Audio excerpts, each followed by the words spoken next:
Hello viewers, আসসালামু আলাইকুম। বরাবর প্রতিদিনের মতো আজকে একটি ভিডিও নিয়ে হাজির হলাম। যে আসলে আপনারা সবাই বলেন যে আসলে ফেসবুকে ভিডিওগুলো কেন ভাইরাল হয় না। আজকে আপনাদের কেন ফেসবুকে ভিডিও ভাইরাল হয় না আমি আজকে আপনাদের দেখাবো যে কিছু অপশন থাকে, যে অপশনগুলো আসলে আপনারা যদি অন করেন তাহলে ফেসবুকে ভিডিওগুলো কিন্তু ভাইরাল হবে। আর আপনারা বলতেছেন কেন আপনাদের ফেসবুকে ভিডিওগুলো ফর ইউতে যায় না।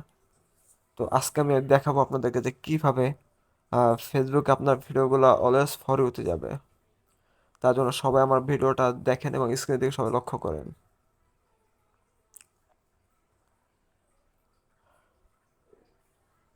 এই যে দেখেন, তো এইখানে হলো সব আপনারা যদি দেখেন যে না আপনার এখানে এটা রিকমেন্ডেশনে ঢুকবেন, ঠিক আছে? ঢুকার পর যদি দেখেন এখানে প্রবলেম আছে, এই যে রিকমেন্ডেশন দেখেন, এই যে পেজ স্ট্যাটাস,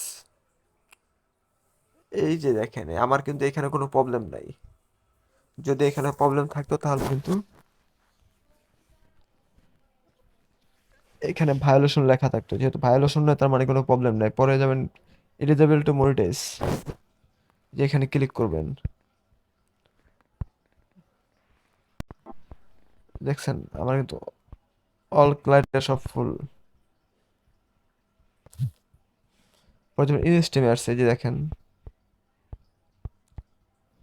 আমাদের সবকিছু মোটামুটি ফুল আছে, দেখছেন কোনো প্রবলেম নাই কিন্তু, ঠিক আছে? তো ভিউয়ার্স, এই যে এটা যার ঠিক আছে তার কিন্তু ভিডিও ভাইরাল হবে। যদি এটা ঠিক না থাকে